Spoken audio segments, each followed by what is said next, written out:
या बातमीपत्राचे प्रायोजक आहेत टायझर।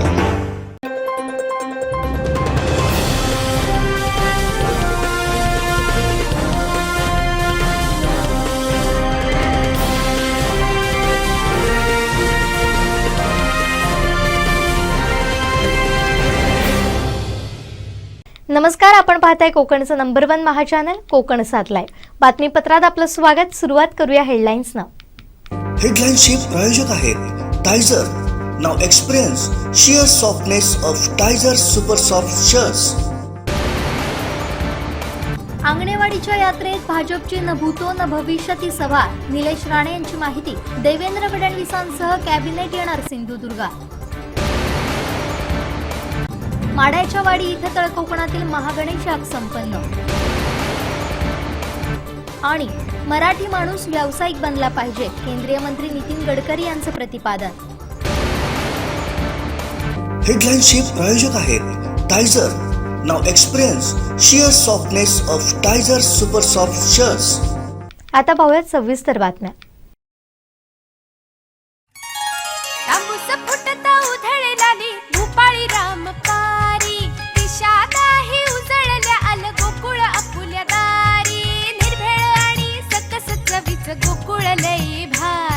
गोकुळ दूध संघाची दर्जेदार दुग्ध उत्पादने। गोकुळ दूध, दही, तूप, दूध powder, cooking butter, table butter, paneer, इलायची श्रीखंड, आंबा श्रीखंड, फ्रूट श्रीखंड, ताक आणि लस्सी। गोकुळ दूध आणि दर्जेदार दुग्ध उत्पादने। चव आहे कोल्हापुरी। गोकुळ लई भारी। पार्लमेंट टू पंचायत असा नारा देत अंगणेवाडी यात्रेसाठी सिंधुदुर्ग भाजप सज्ज झालाय। या यात्रेत भाजपची न भूतो न भविष्यती अशी सभा होते। त्यासोबतच उपमुख्यमंत्री देवेंद्र फडणवीस यांच्यासह अर्ध कॅबिनेट अंगणेवाडीत येत असल्याची माहिती भाजपचे प्रदेश सचिव आणि माजी खासदार निलेश राणे यांनी दिली आहे। अंगणेवाडी इथं पत्रकार परिषदेत ते बोलत होते। जिल्हाध्यक्ष राजन तेली यावेळी उपस्थित होते। पाहुयात ही पत्रकार परिषद। 4 फेब्रुवारी रोजी अंगणवाडीची प्रसिद्ध यात्रा होत आहे आणि त्याच यात्रेच्या निमित्ताने एक मोठी भाजपच्या वतीने सभा देखील होत आहे आणि खास करून या सभेला खऱ्या अर्थाने राज्याचे उपमुख्यमंत्री देवेंद्रजी फडणवीस येत आहेत आणि याच धर्तीवर आज खुद्द स्वतः निलेश राणे यांनी या एकूण जागेची या यात्रेच्या संदर्भात पाहणी केलेली आहे। त्यांच्यासोबत जिल्हाध्यक्ष देखील आहेत। साहेब, एकूणच पाहणी केलेली आहे, काय एकूण संकल्प आहे? येणाऱ्या 4 तारखेला जसं आपण बोललात भराडी देवीची यात्रा आहे आणि त्या यात्रेला आम्ही सन्माननीय देवेंद्र फडणवीस साहेब, राज्याचे उपमुख्यमंत्री यांना आमंत्रित केलं होतं की साहेब, आपण देवीचं दर्शन घेतल्यानंतर आम्हाला पक्षासाठी एक जाहीर सभेसाठी आपण वेळ द्यावा आणि तसा साहेबांनी वेळ दिला। सन्माननीय केंद्रीय मंत्री राणे साहेबांकडे आम्ही तीच मागणी केली आणि तशा मागणीनुसार आता हा कार्यक्रम 4 वाजता 4 तारखेला होणार आहे, 4 फेब्रुवारीला। आणि न भूतो न भविष्य अशी ही सभा घ्यायचा आमचा प्रयत्न चालू आहे। सगळ्या बाजूनी प्लॅनिंग झालेलं आहे। आपण आता मागे जे काही चित्र चाललं आहे आपण बघू शकता एका मोठ्या प्रमाणामध्ये, कारण का मागच्या ग्रामपंचायती असतील अनेक निवडणुकीमध्ये भारतीय जनता पक्षाला जनतेने भरभरून मतं दिली, भरभरून प्रेम दिलं। आता ते प्रेम आमच्या नेत्यांना दिसावं आणि त्याची परतफेड शासनाकडून काहीतरी मिळावं। विकास निधीच्या माध्यमातून असेल, काही वेगवेगळ्या स्कीम्सच्या माध्यमातून असेल, आता येणारा बजेट असेल, बजेटच्या माध्यमातून असेल, अशा अनेक गोष्टी आमच्या जिल्ह्याला मिळावं। कारण का राणेसाहेबांच्या मार्गदर्शनाखाली हा जिल्हा नेहमी कुठल्याही निवडणुकीमध्ये 1 नंबरवरच राहिला। जेव्हा ठाकरे सरकार होतं तेव्हाही आम्ही सिंगल लार्जेस्ट पार्टी म्हणून निवडून आलो। काही 1-2 सीटांसाठी आमची सत्ता गेली असेल, पण सिंगल लार्जेस्ट पार्टी म्हणून नेहमी भारतीय जनता पक्षच ह्या जिल्ह्यामध्ये 1 नंबरवर राहिला। हे सगळं चित्र सन्माननीय रवींद्र चव्हाण साहेब असतील आणि आमचे सगळे नेते मंडळी, शेलार साहेब येणार आहेत, दरेकर साहेब येणार आहेत, विनोद तावडे साहेब येणार आहेत, हे सगळी नेते मंडळी जे भाविक म्हणून दरवर्षी दर्शनाला येतात ते आता ह्या सभेला येऊन आपल्या जिल्ह्यासाठी भरभरून द्यावं आणि देवीच्या साक्षाने द्यावं अशी ती संकल्पना असल्यामुळे कार्यक्रम मोठा होईल आणि दर्जेदार होईल। साहेब, या एकूण सभेमधून एक सिंधुदुर्ग जिल्ह्याची एक नवी विकासाची प्रिंट किंवा ब्लूप्रिंट सादर होईल। बघा, अनेक वर्षांपासून विकासाची ब्लूप्रिंट असेल किंवा आपल्या मागण्या असतील हे आपण सातत्याने प्रशासनाकडे मागतच राहिलो. आता जसं तेली साहेबांनी त्यांच्या स्टेटमेंटमध्ये सांगितलं की सिंधुदुर्ग जिल्ह्याच्या चारी बाजूला विकास आपल्याला आता होताना दिसतोय एक सरकाराच्या माध्यमातून. तो महामार्ग असेल, एअरपोर्ट असेल, अशा अनेक गोष्टी नवीन सिंधुदुर्गाच्या मॉडेल म्हणून आपण बघतोय. ही एक नवीन सिंधुदुर्गाची सुरुवात आहे. आता ह्या चारी बाजूचा जर तुम्हाला चौफेर विकास जो दिसतोय तो मोदी साहेबांच्या पंतप्रधान पदावर बसल्यानंतरच आपल्याला दिसला, हे आपल्याला नाकारून चालणार नाही. आणि मुख्यमंत्री जेव्हा देवेंद्र फडणवीस साहेब होते आणि आता उपमुख्यमंत्री आहेत, सन्मान्य शिंदे साहेबांचं आपल्या जिल्ह्यावर प्रेम आहे, तेही दर्शनाला येणार आहेत, त्यांनाही आम्ही विनंती करणार आहोत. असं सगळं असताना आपल्याला भरीव, कारण का आम्ही महाराष्ट्रामध्ये एक नंबर रिझल्ट देण्यामध्ये आहोत भारतीय जनता पक्षाला, तर विकासाच्या साठ्यामध्ये पण आम्हाला एक नंबरवर ठेवा, जिल्ह्याच्या डेव्हलपमेंट प्लॅनमध्ये आम्हाला एक नंबरवर ठेवा, अशी आमची जी संकल्पना आहे ती आम्ही मांडण्याचा प्रयत्न करतो. तर जिल्हाध्यक्ष म्हणून तुम्ही देखील हे पाहणी केलेली आहे, काय नियोजन केलेलं आहे? म्हणजे आता नियोजन आपल्या समोर त्या ठिकाणी दिसतंय. ही खरं म्हणजे ही संकल्पना माननीय नामदार रवींद्र चव्हाण साहेबांची आहे की त्यांना वाटतं की ह्या जिल्ह्याने आता जे भरभरून भारतीय जनता पक्षाला या ठिकाणी दिलेलं आहे ते सगळ्या नेतृत्वाने या ठिकाणी पाहावं. ह्या सगळ्याच कार्यक्रमाच्या ठिकाणी आदरणीय राणेसाहेब असतील, आदरणीय आमचे नेते देवेंद्र फडणवीस साहेब असतील, आणि जसं सांगितलं विनोदजी असतील, आशिषजी असतील, प्रवीणजी असतील, सगळीच मंडळी भारतीय जनता पक्षाचे जे आमचे नेते आहेत हे या ठिकाणी दर्शनाला येत आहेत. त्यांच्या उपस्थितीत हे सगळं बघितल्यानंतर त्यांनी जी सुरुवातीपासून आम्हाला मार्गदर्शन केलं होतं की पार्लमेंट टू पंचायत, आज ते सगळं काम भारतीय जनता पक्षाच्या पदाधिकाऱ्यांनी कार्यकर्त्यांनी ह्या जिल्ह्यांना पूर्ण केलं. अनेक गोष्टी आज केंद्राने आम्हाला दिल्या, म्हणजे राष्ट्रीय महामार्ग दिला आहे, एअरपोर्ट त्या ठिकाणी दिला आहे, अनेक गोष्टी आज मोदी साहेबांच्या माध्यमातून तळागाळातल्या जनतेला या ठिकाणी मिळत आहेत. आज रवींद्र चव्हाण साहेबांची कल्पना आहे की इकडे सगळी जी रेल्वे स्टेशन आहे ती आधुनिक बनावीत, म्हणजे त्याला लुक सदा एअरपोर्टचा व्हावा, अशा अनेक ज्या गोष्टी यायला घातल्या त्यासाठी पैसे लागतील. आणि शेवटी आमच्या नेत्यांनी हे सगळं बघून दुसरं पूर्वीचा आमचा सीवर्ड इकडे रखडला, राणेसाहेब त्याही प्रयत्न करत होते, आडाळीचा प्रकल्प आहे तो रखडला, हे सगळे आडाळीचा प्रकल्प असेल, सीवर्डचा प्रकल्प असेल, नाणारचा प्रकल्प असेल, हे पूर्ण होऊन जिल्ह्यातल्या सगळ्या युवक युवतींना रोजगार मिळावा आणि जिल्ह्याला जास्तीत जास्त पर्यटनामध्ये विकासाला पैसे मिळावेत, हा उद्देश आजच्या कार्यक्रमाचा आहे. हे बातमीपत्र आणि आमच्या संपूर्ण दिवसभरातले अपडेट्स आपण पाहू शकता मोबाईल ॲपवर. लगेचच प्ले स्टोअर वर जा आणि डाउनलोड करा कोकण 7 लाईनचं मोबाईल ॲप. भूपाळी रामपारी दिशा नाही उजळल्या आल गोकुळ आपुल्या दारी, निर्भेळ आणि सकस चवीच गोकुळ लई भारी. गोकुळ दूध संघाची दर्जेदार दुग्ध उत्पादने गोकुळ दूध, दही, तूप, दूध powder, cooking butter, table butter, paneer, इलायची श्रीखंड, आंबा श्रीखंड, फ्रूट श्रीखंड, ताक आणि लस्सी. गोकुळ दूध आणि दर्जेदार दुग्ध उत्पादने. चव आहे कोल्हापुरी. गोकुळ लई भारी. माडाची वाडी इथल्या श्री सद्गुरू भक्त सेवान्यास इथं तळ कोकणातील महागणेश याग हजारो भक्तगणांच्या उपस्थितीत पार पडला. यावेळी श्री श्री महंत 108 मठाधीश सद्गुरू गावडेकाका महाराज यांनी भक्तगणांना आशीर्वाद दिले, तर प्रसिद्ध पुरोहित श्रीजित लंबोदरी यांनी या यागाचं पौरोहित्य केलं. सुख, शांती आणि प्रगतीचा मार्ग दाखवणारं आध्यात्मिक व्यक्तिमत्व म्हणून श्री श्री 108 महंत मठाधीश सद्गुरू गावडेकाका महाराज यांची कोकणासह मुंबई, पुणे, गोवा, कर्नाटकात ओळख आहे. माडाची वाडी इथल्या श्री सद्गुरू भक्त सेवान्यास इथं त्यांच्या मार्गदर्शनाखाली अनेक धार्मिक उपक्रम भक्तगणांसाठी होत असतात. नुकतंच इथं अत्यंत धार्मिक महत्त्व असलेला तळ कोकणातला महागणेश याग करण्यात आला. यासाठी कोकण, मुंबईसह गोव्यातीलही भाविक दाखल झाले होते. केरळ इथून खास या यागासाठी आलेल्या श्रीजित लंबोदरी यांनी या यागाचं पौरोहित्य केलं. श्री गावडेकाका महाराज यांनी यावेळी या यागाचं महत्त्व सांगितलं. वक्रतुंड महाकाय सूर्यकोटी समप्रभ निर्विघ्नं कुर्में देवं सर्वकायेषु सर्वदा. खरं तर आज मी कुडाळ माडाच्या वाडी इथे आहे आणि तळ कोकणातील पहिल्यांदा असा गणेश महायाग होतो आहे आणि यानिमित्तच आज मी श्री श्री महंत गावडेकाका यांच्याशी बातचीत करणार आहे. खरं तर या कोकणामध्ये सर्वप्रथम महाजनकल्याण याग माड्याच्या वाडी सद्गुरू सेवा केंद्राच्या वतीने आयोजित करण्यात आलेला होता 2016मध्ये. आणि खऱ्या अर्थानं अगदी देशभरातून अगदी संत महंत या निमित्ताने या कोकणामध्ये आलेले होते आणि एक मोठा महाजनकल्याण या निमित्ताने श्री महंत गावडे काका यांच्या पुढाकाराने झाला होता. आणि त्यानंतर पुन्हा एकदा एका महाभयंकर संकटानंतर, कोरोनाच्या एका महाभयंकर संकटानंतर पुन्हा एकदा माड्याच्या वाडी येथे गणेश याग आज संपन्न झाला. माझ्यासोबत परमपूज्य श्री महंत गावडे काका आहेत. काका, सर्वप्रथम नमस्कार तुम्हाला.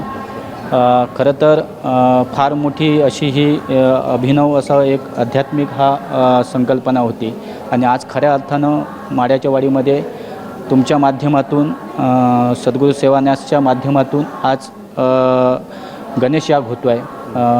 हजारो भाविक सकाळपासून इथे आलेले आहेत आणि खरं तर मी माझ्या दर्शकांना दाखवू इच्छितो की हाच तो महायाग आहे आणि ज्या ठिकाणी 1008 नारळ अर्पण करून हा कोकणातील महायाग हा गणेश याग झालेला आहे संपन्न. गावडे काका, काय सांगाल या मुळात आधी मूळची संकल्पना काय होती, यामागची नेमकी भावना काय होती आणि यामागची नेमकी श्रद्धा काय होती? 2016ला ज्यावेळी जनकल्याण महायाग हा 918 साधू संत महंत कोकणात आले आणि कोकणचं एक वैभवशाली परंपरा आहे. कोकणला साधू संत महंतांना लाभलेलं एक वरदान आहे आणि कोकण ही देवभूमी आहे. आणि अशा ह्या देवभूमीमध्ये आज पसरलेली जी काही श्रद्धेच्या नावावरची अंधश्रद्धा आहे ती मुळात कुठेतरी संपुष्टात यायला पाहिजे. आता साधू संत महंत 918 साधू संत महंत जेव्हा कोकणात आले तर कोकणाची संस्कृतीचं दर्शन व्हावं. कोकणातील जे आध्यात्मिक बरेच उपक्रम आहेत, कोकणामध्ये बरेच काही यज्ञ होत असतात, बरेच काहीतरी होमहवन होत असतात, गावराटीच्या माध्यमातून बरेच उपक्रम होत असतात. पण याही पलीकडे जाऊन एक कोकणची संस्कृती ही संपूर्ण भारतासमोर किंवा जगासमोर जावी म्हणून कोकणच्या ह्या देवभूमीमध्ये 2016ला 918 साधू संत महंत आले आणि त्या साधू संत महंतांनी येऊन जवळजवळ 1.25 महिना त्या ठिकाणी एक अधिष्ठान होतं की यज्ञाचा प्रारंभ झालेला होता. त्यापूर्वी 6 महिने जे सद्गुरू भक्त सेवान्यासचे कार्यकर्ते 2,500 कार्यकर्ते हे तन मन धन म्हणजे बुद्धी ज्ञानाचा वापर करून ह्या यागाची परिपूर्ण अशी तयारी केली. आज आपण म्हटलं की तरुण पिढी जी आहे, तरुण पिढी अध्यात्मामध्ये वळत नाही, तरुण पिढी अध्यात्माचा किळसवाणी वाटते, तरुण पिढी देवाला नमस्कार करत नाही, तरुण पिढी आईवडिलांचे कुलाचार कुलधर्म रीतिरिवाज संस्कार पाळत नाही. अशा प्रकारचं बरंच तरुण पिढीबद्दल बोललं जातं. पण मी 100% म्हणेन तरुण पिढीला हवं काय आहे, काय द्यायचं आहे, कशातनं त्यांची प्रगती होणार, कशातनं त्यांची उन्नती होणार, श्रद्धा म्हणजे काय, विश्वास म्हणजे काय, प्रेम म्हणजे काय, आपुलकी म्हणजे काय, माणुसकी म्हणजे काय, दातृत्व भावना म्हणजे काय, परिश्रम म्हणजे काय, मेहनत म्हणजे काय आणि या सगळ्यांचा परिसीमा जी आपण म्हणतो ही श्रद्धा, भावना, विश्वास आणि योग्य दिशेकडे नेणारं मार्गदर्शन. या योग्य दिशेकडे नेणारं मार्गदर्शन जर आजच्या तरुण पिढीला मिळालं तर ही तरुण पिढी खरोखरच ध्येयवादी आहेत. आज एवढा मोठा जनकल्याण महायाग यशस्वी केला ही सगळी तरुण पिढी होती. तरुण कार्यकर्ते होते, तळमळीने काम करत होते. फक्त त्यांना देवाच्या नावावर अंधश्रद्धा चालत नाही. आज देवाच्या नावावर फसवलं जातं, ठकवलं जातं, देवाच्या नावावर नको ते केलं जातं, देवाच्या नावावर नको ते उपक्रम राबविले जातात. आणि ह्यामुळे त्या तरुण पिढीला जेव्हा कळतं अरे रे मी ह्या चुकीच्या दिशेकडे गेलो, तेव्हा त्याला जो पश्चाताप होता आणि त्याच्या मनामध्ये जी वाईट भाव निर्माण होतो, द्वेष निर्माण होतो आणि त्यामुळे तरुण पिढी आजच्या घडीला अध्यात्माकडे वळत नाही. मग आज आम्ही तरुण पिढीला हेच दाखवून दिलं आहे, जनसेवा हीच खरी ईश्वर सेवा आहे. हे जे आध्यात्मिक जे उपक्रम आज राबवले जातात ह्या उपक्रमाच्या माध्यमातून कितीतरी गरीब दीन दुबळे ललित पडित रंजले गांजले या लोकांची सेवा करण्याची वृत्ती मुळात त्यांना ज्ञान देणाऱ्याकडे पाहिजे. जर ती वृत्ती आहे आणि त्याने ते ज्ञान दिलं तर आजची तरुण पिढी हे त्यांना हवं आहे की सेवा कशात आहे, परमेश्वर कशात आहे आणि या परमेश्वराच्या सान्निध्यात आपण कशा आपली प्रगती कशी करू शकतो. म्हणून जे सेवेकरी आज खरोखर कार्य करत आहेत, कोरोनासारख्या महाभयंकर काळामध्ये जीवाची पर्वा न करता बरेच सेवेकऱ्यांनी कार्यकर्त्यांनी अन्नदानाचं वाटप केलं. 1,000 रुपयाचं किट तयार केलं आणि जवळजवळ 300-350 लोकांना दिलं. पोलीस लोकांना ज्या पाणी मिळत नकं जेवण मिळतं त्या ठिकाणी पोचवण्याचं काम केलं. पंतप्रधान निधीला मदत केली, मुख्यमंत्रीपदांना निधीला मदत केली. त्याचप्रमाणे जे लोक अडकलेले होते, ज्यांना कोरोना काळामध्ये की पुढे जाता येत नव्हतं, त्यांना क्वारंटाईन केलं जायचं आणि त्यांनी अन्नपाण्याची व्यवस्था होत नाही, अशाही काळात संस्थेच्या कार्यकर्त्यांनी ही तळमळीने सेवा केली. तेव्हा त्यांच्या मनामध्ये हे केले, अरे कोरोनाला तुम्ही घाबरलात, त्या घाबरले त्यांचं काय. मग त्यांच्यासाठी त्यांनी ध्येयवादीपणाने म्हणजे मला काही होऊ दे, पण जो इथे अडकलेला आहे, जो संकटात आहे त्याला बाहेर काढण्यासाठी मला मदत केली पाहिजे, अशा प्रकारचं ध्येयवादी धोरण मी त्यांच्यामध्ये निर्माण केलं. तेव्हा भीती मनातली घालून टाकली. जनकल्याण महायाग झाला, त्यामुळे 918 साधू संत आले. कोकणात वाटलं की हे काहीतरी वेगळं सांगतात, चुकीचं सांगतात, पण प्रॅक्टिकली जेव्हा पहिल्या दिवशी 450 साधू संत महंत तपस्वी आले तेव्हा हे आपल्याला ज्ञातच आहे. मग त्याप्रमाणे कोकणच्या संस्कृतीमध्ये नेमकं काय हवं आहे, विचारधारणा कशा पद्धतीची हवी, हा आता आज आम्ही जो गणेश याज्ञ केला या ठिकाणी आम्ही बघितलं की ठीक आहे, कोकणामध्ये ब्राह्मण आहेत, प्रामाणिक आहेत, आपलं काम ते प्रामाणिक करत आहेत, आपली संस्कृती ते जतन करतात, त्याबद्दल मला काहीच बोलायचं नाही. पण त्याही पलीकडे जाऊन अजून काय असतं, वेगळं असं काय आहे, वेगळं काय अध्यात्म आहे, वेगळं ब्राह्मणांमध्ये वेगळं पण काय काय असतं, हे सगळं शिकायचं असतं, हे सगळं इथे आत्मसात करून लोकांपर्यंत न्यायचं असतं. यासाठी या यागाची आपण आयोजन केलं. या यागाचं आयोजन करत असताना दुसरी एक मनात आली की कोरोनासारख्या महाभयंकर काळामध्ये प्रत्येक सेवेकरी हे घाबरलेले होते, भीतीने ग्रस्त होते, टेन्शनमध्ये होते, अधिक त्यांना काय करावं हे सुचत नव्हतं. धंद्यापरी धंदे गेले, नोकऱ्यापरी नोकरी गेली, घरं उद्ध्वस्त झाली.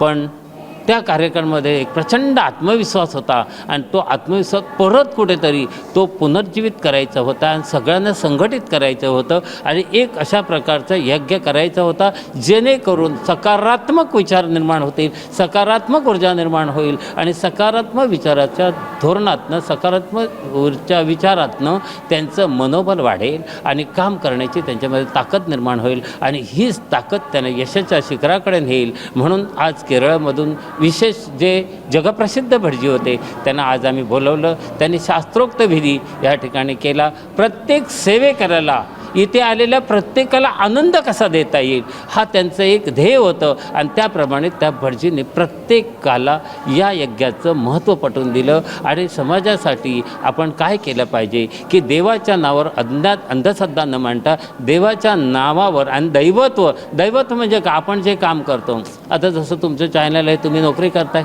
तुम्ही चॅनल म्हणून, माझं चॅनल हे माझा प्राण आहे, माझं चॅनल हे माझ्यासाठी देव आहे, माझं कोकण साथ हे तळागाळापर्यंत पोचायला पाहिजे म्हणून त्याला तुम्ही परमेश्वर म्हटलात. तसंच सेवाभावी परमेश्वर म्हणून आत्मसात करायचं आहे, यासाठी आम्ही हा यज्ञ केला. या यज्ञाचा विज्ञान तर सांगतं की वाईटातून एखादी वाईट गोष्ट नष्ट करायची आहे तर अग्नी प्रज्वलित करावाच लागतो आणि ह्या अग्नीमध्ये जे काही हवन केलं जातं त्याच्यातनं आपल्याला पॉझिटिव्ह एनर्जी मिळते, सकारात्मक ऊर्जा मिळते आणि सकारात्मक ऊर्जेतनं आपलं मनोबल वाढतं आणि आपल्याला एक वेगळा आनंद मिळतो आणि हा आनंद सर्व भावी भक्तगणांना मिळावा म्हणून ह्या यज्ञाचे आम्ही आयोजन केलेलं होतं. आणि हा यज्ञ खरोखरच आत्तापर्यंत म्हणजे सकाळपासून जी गर्दी आहे की खरोखरच मी सर्वप्रथम कोकण साथचे आभार मानेन, कारण त्यांनी आमचे इथला यज्ञ हा बातमीमध्ये आणला. म्हणजे तुमचा पहिलं उदात्त हेतू होता, तुमचे दूरगामी विचार होते की काही गावडे काकांच्या भक्तगणापर्यंत जर पोचलं नाही तर एवढा मोठा यज्ञ होऊन सुद्धा ते त्याच्यापासून वंचित राहील, हे तुमचं धोरण होतं. या धोरणाबद्दल अगदी मनपूर्वक तुमचे आभार. खरं तर नक्कीच हे होते गावडे काका. खऱ्या अर्थानं मी त्यांना हेच विचारलं की नेमका हा याग नेमका कशासाठी होता. तर त्यांनी अगदी सांगताना हेच सांगितलं आहे की कोणताही याग हे एक आध्यात्मिक विज्ञान आहे आणि खऱ्या अर्थानं जेव्हा सकारात्मक ऊर्जा ही प्रत्येकाला हवी असते तेव्हा खऱ्या अर्थानं अध्यात्मातून ही ऊर्जा मिळत असते आणि एक सकारात्मक दृष्टिकोन या समाजाला मिळावा, इथल्या तरुण पिढीला मिळावा आणि यातूनच एक सेवेकरी घडतो, एक सकारात्मक ऊर्जा त्यातून निर्माण होते आणि त्याचमुळे ही आजचा हा याग तळ कोकणातील पहिला हा महायाग गणेश याग इथे होतो आहे आणि या सकारात्मक ऊर्जेतूनच पुढे आपल्याला चालायचं आहे, पुढे या तरुण पिढीला न्यायचं आहे असं देखील त्यांनी सांगितलं आहे। या यागासाठी खास आलेल्या भक्तगणांनीही आपले अनुभव मांडले। मानवी जीवनात सुख आणि समृद्धीसाठी हा याग महत्त्वाचा आहे, परंतु अशा धार्मिक विधीबरोबरच अनेक उपयुक्त माहितीही यावेळी मिळाल्याचं भक्तगणांनी सांगितलंय।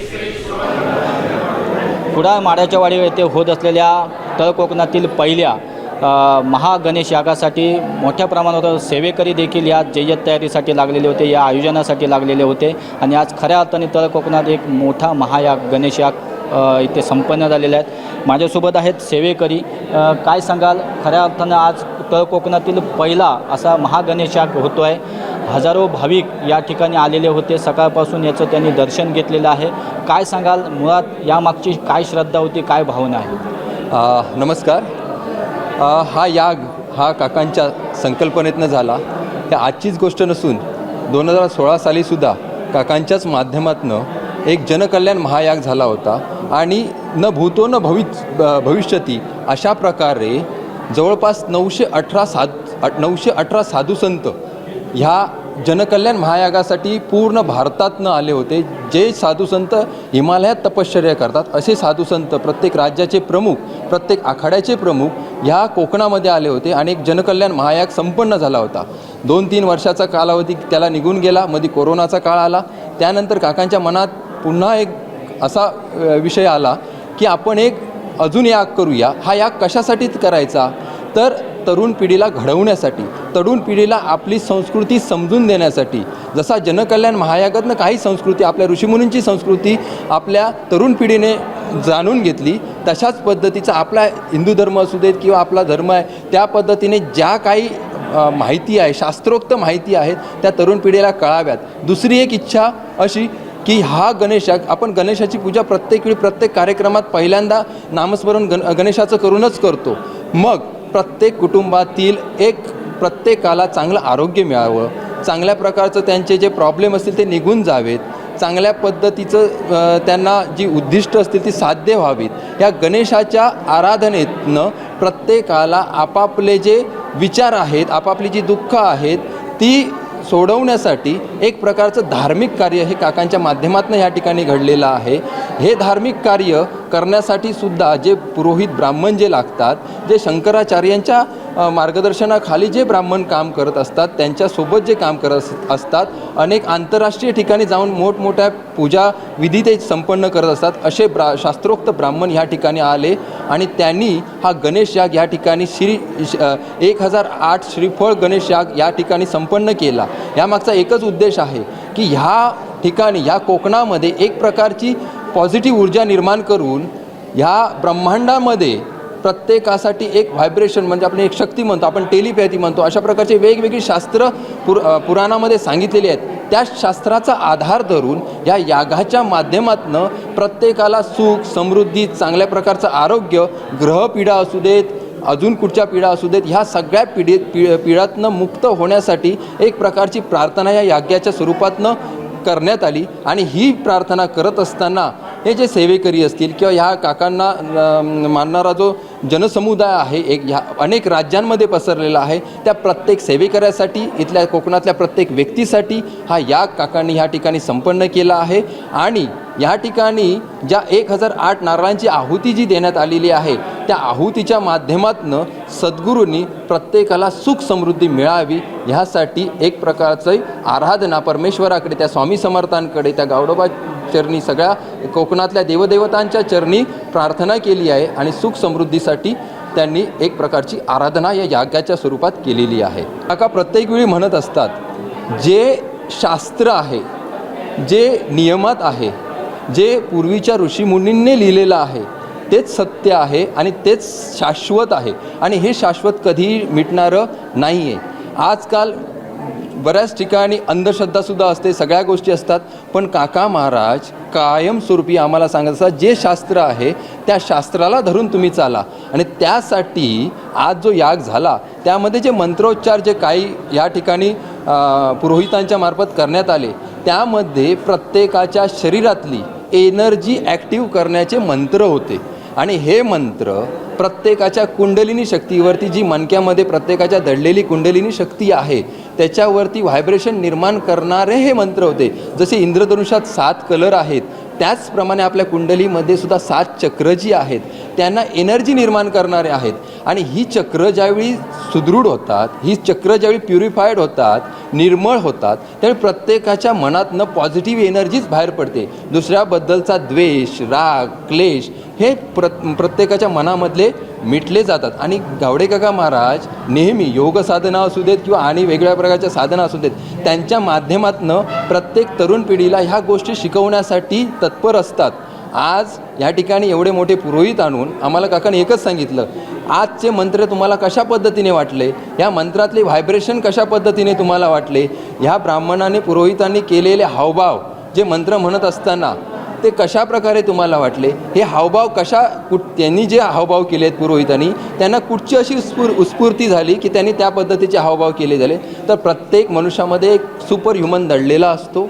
हा सुपर ह्युमन तुम्हाला ॲक्टिव्ह करायचा असतो आणि हा अध्यात्मातनंच शक्य होईल. आणि त्यासाठी तुम्हाला साधना, मंत्रोपचार, आजसुद्धा ओम गंग गणपतये नमः मला म्हणाले काका की गम म्हणताना तुझी जीभ कुठे लागते ती बघा, टाळायलाच लागते ना. ह्यातनं काय होतं, पूर्वीच्या काळामध्ये खेचरी मुद्रा ही, आत्ताही खेचरी मुद्रा प्रसिद्ध आहे, विद्येची देवता म्हटली जाते, तर त्याच्यामागे शास्त्र आहे ना. ह्या शास्त्रामधनं तुमचं जी ब्रेन पॉवर आहे, कॉन्शियस माइंड, सबकॉन्शियस माइंड, डावा मेंदू, उजवा मेंदू हे ॲक्टिव्ह करण्याचं काम हे मंत्र वेगवेगळ्या पद्धतीने करत असतात. आणि पुरोहितांच्या माध्यमातनं या सगळ्या गोष्टी तुम्हाला जाणता येतात. एक प्रकारचं काकाने आमच्यासमोर एक पिक्चरच दाखवला की कशा पद्धतीने हे वैदिक शास्त्र आपलं आघात आहे ह्याच्यावरती तुम्ही विचार करा. तरुण पिढीने ह्याचा पाठपुरावा करा आणि आपला जे जीवन आहे ते सुखी, समृद्धी आणि समाधानी बनवण्यासाठी. आणि एवढंच नव्हे तर एक दुसरी गोष्ट, जसं एखादं फळ असतं त्याच्यामध्ये बिया असतात, एक बी पेरलात तर ते वृक्ष निर्माण करतं आणि 1000 पुन्हा फळं निर्माण करतं. तर प्रत्येक तरुणाने ह्या मार्गात येऊन चांगल्या प्रकारचे ज्ञान घेऊन आपलं जे काम आहे की हा समाजामध्ये अंधश्रद्धा सोडून चांगल्या प्रकारचे विचार बाहेर देण्यासाठी प्रयत्न केला पाहिजे. आणि जर आपल्या गावापासून सुरुवात केली, आपल्या राज्यापासून सुरुवात केली तर नक्कीच उज्ज्वल भारत भविष्यात घडेल. आणि आज मला एक चांगला आनंद वाटतोय की तरुण पिढी या अध्यात्माकडे ओढते. पूर्वी अध्यात्म म्हातारे लोक करायचे, परंतु सद्गुरू श्री गावडे काका महाराजांच्या माध्यमातून तरुण पिढी जोडली गेली. आज हजारो सेवेकरी जे आहेत ते सगळे तरुण आहेत, तडफदार आहेत, सळसळतं रक्त त्यांच्या अंगात आहे. पण हे सळसळतं रक्त कुठच्या कामी वापरावं ह्यावरती काका महाराजांनी चांगल्या प्रकारचं रामबाण औषध म्हणजे हे अध्यात्म आम्हाला दिलेलं आहे. आणि या अध्यात्मातनं कुठचाही व्यक्ती हा वाईट मार्गाला जात नाही, व्यसनमुक्त होतो, व्यसन करत नाही, दुसऱ्याच्या स्त्रियांना, भगिनींना आई किंवा मातेच्या समान मानतो, आई वडिलांना चरणस्पर्श करतो, समर्पण भावनेने सेवा करतो. समर्पण भावना म्हणजे नेमकी काय हे काकांनी वेगवेगळ्या माध्यमातून आम्हाला दाखवून दिली आहे. आणि त्यांच्या पावलावर पाऊल चालून ठेवून हे सगळे सेवेकरी आपली वाटचाल करत आहेत असं मला वाटतं. खरोखरच आज आनंद होतो आहे की एवढा मोठा याग, श्री गणेश याग, 1108 श्रीफळांचा गणेश याग आज इथे पार पाडला. आणि या यागात एवढी एनर्जी होती, एवढी ऊर्जा होती की काका नेहमी सांगत होते की हा याग जर झाला आणि या यागातून आपल्याला काय फलित होणार आहे, तर आपल्या आजूबाजूच्या लोकांची, आपल्या सेवेकऱ्यांची, आपल्या संपूर्ण कुटुंबाची, आपल्या गावाची उन्नती होणार आहे, उत्कर्ष होणार आहे. आणि खरोखरच ती एनर्जी आज आम्ही इथे पाहिली. कारण आपण आज जर हिंदू राष्ट्र जर पुढे जायचं असेल तर आपल्याला अशा प्रकारचे याग आपल्या कोकणात झालेच पाहिजे, कारण या यागातून जी ऊर्जा आणि ऊर्जा मिळते, उन्नती होते, ती खरोखरच आज आम्हाला इथे पाहण्यास मिळाली. आपण म्हटल्याप्रमाणे 2016मध्ये जो जनकल्याण महायाग झाला तो महाराष्ट्रातला पहिला आणि भारतातला तिसरा. सबंध देशातून म्हणजे अगदी हिमालयापासून उत्तर भारतापासून ते कन्याकुमारीपर्यंत इथून सगळीकडनं 918 साधू आले. ही गोष्ट सिंधुदुर्ग जिल्ह्यामध्ये नाही, तळकोकणामध्ये यापूर्वी कधीच घडली नव्हती. ती फक्त गावडेकाका महाराजांच्या प्रयत्नामुळे ती शक्य झाली. आणि हा जो याग झाला त्यानंतर तुम्ही म्हटल्याप्रमाणे जे कोरोनाचं संकट आलं, या कोरोनाच्या संकटामध्ये सुद्धा काका महाराजांची जी तरुण पिढी आहे, जी सेवेकरी वर्ग आहे, त्या सेवेकरी वर्गाने अगदी जीवाची पर्वा न करता कोरोनाच्या काळामध्ये गरीब लोकांना अडलेल्यांना किंवा जे काही प्रवासी अडकून पडले होते त्यांना या सगळ्यांना अगदी भरभरून मदत केलेली आहे. आणि अगदी शासन दरबारीसुद्धा याची नोंद आहे. तर आता हा जो 1008 श्रीफळ गणेश याग झाला, 1008 नारळांची आहुती असलेला हा जो याग झाला, हा तळकोकणामध्ये पहिल्यांदाच होतो आहे. आणि या यागामध्ये काकांचं जसं यापूर्वी असतं तसंच सर्वसामान्यांचं भलं व्हावं हा एकच उद्देश याच्यामध्ये मुख्यत्वे आहे.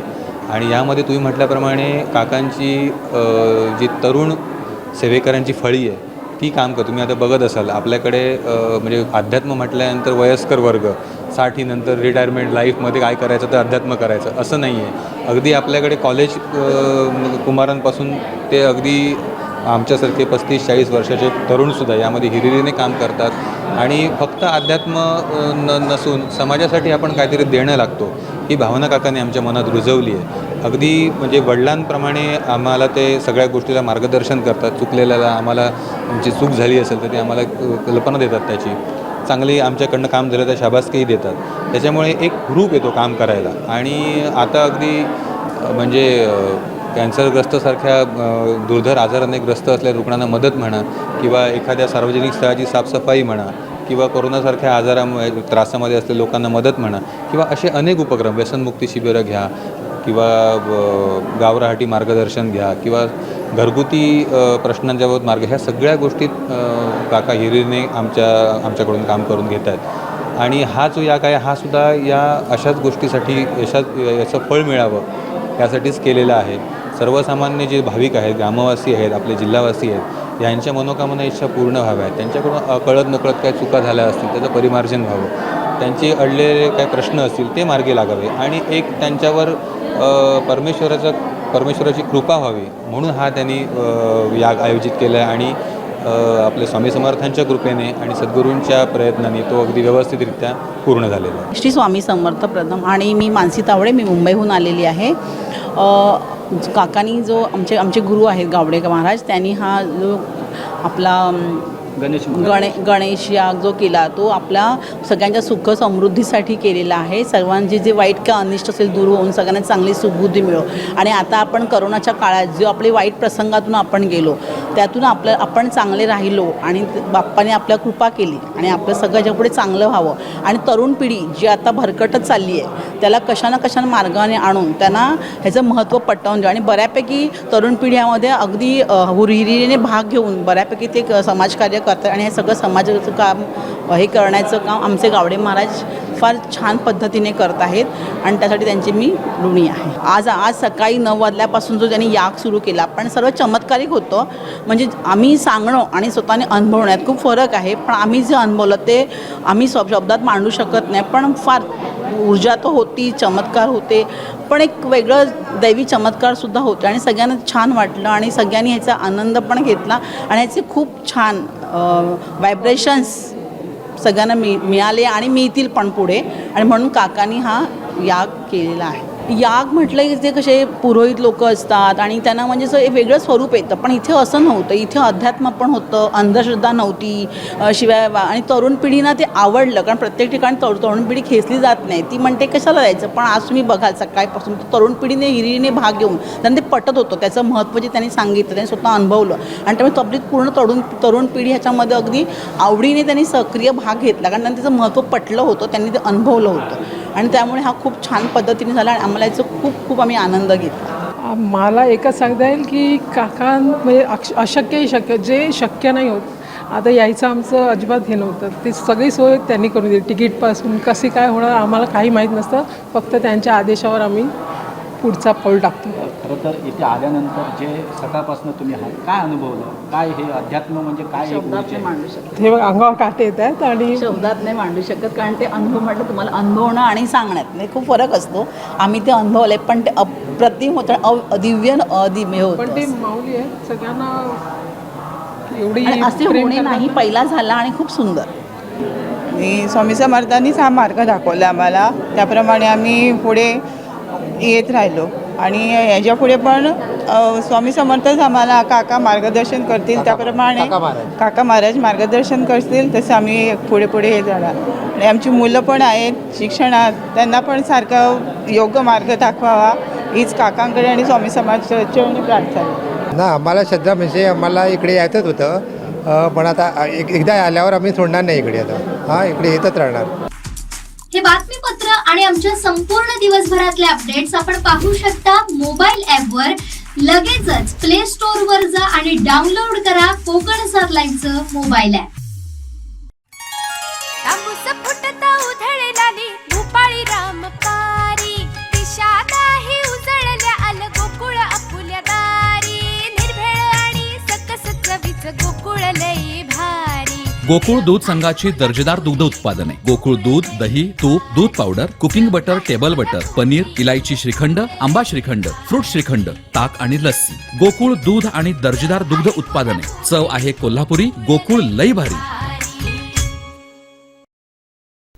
आंगणेवाडी इथल्या यात्रेत भाजपची भव्य सभा होते, त्यासाठी भव्य दिव्य असं स्टेज उभारण्यात येत आहे. एखाद्या राज दरबाराप्रमाणे याची बैठक व्यवस्था करण्यात आली असून सिंधुदुर्ग जिल्ह्याची ओळख यात अधोरेखित करण्यात आली आहे. याचा आढावा घेतला आमचे मुख्य संपादक सागर चव्हाण यांनी.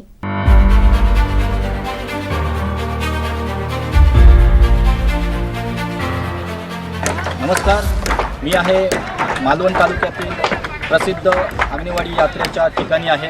आणि खऱ्या अर्थानं 4 फेब्रुवारी रोजी आंगणेवाडीची प्रसिद्ध भराडी देवीची यात्रा होत आहे.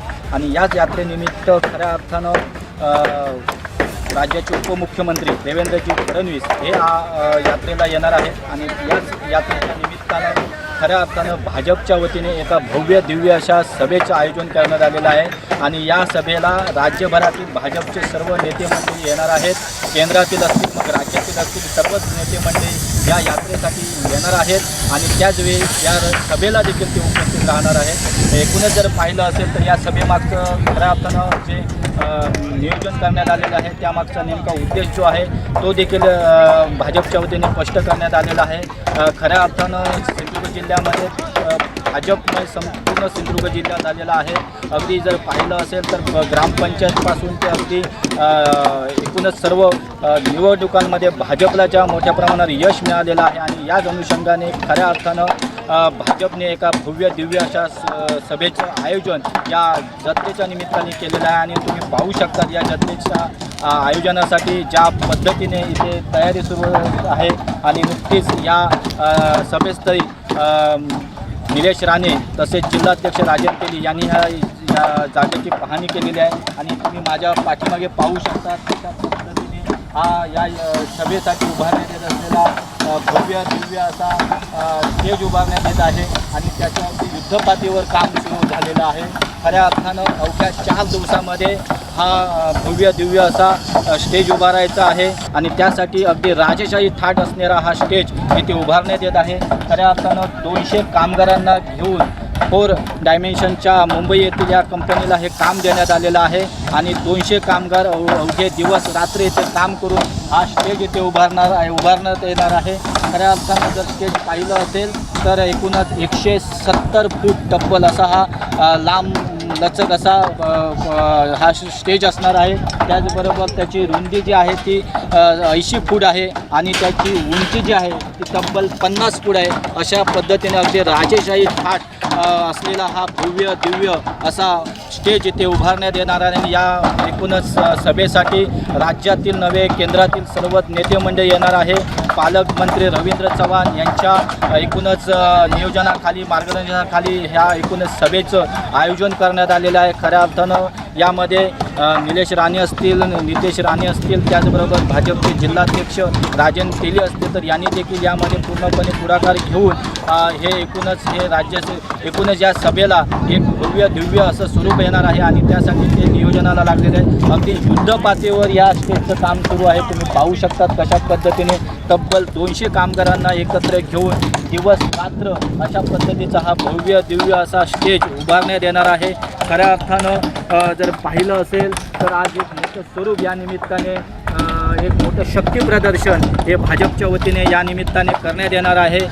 भाजपच नंबर 1 या जिल्ह्यामध्ये असल्याचा दावा भाजपने केलेला आणि या सभेच्या माध्यमातून हे ते दाखवून देणार आहेत आणि भविष्यातील सिंधुदुर्ग जिल्ह्याची वाटचाल भाजपची या निमित्ताने या सभेतून ते दाखवून देणार आहेत आणि त्याचबरोबर नव्या सिंधुदुर्गची एक ब्ल्यूप्रिंट या निमित्ताने ते सादर करणार आहेत आणि त्याचमुळे या असा भव्य दिव्य असा स्वरूपाचा हा स्टेज उभारण्यात येत आहे.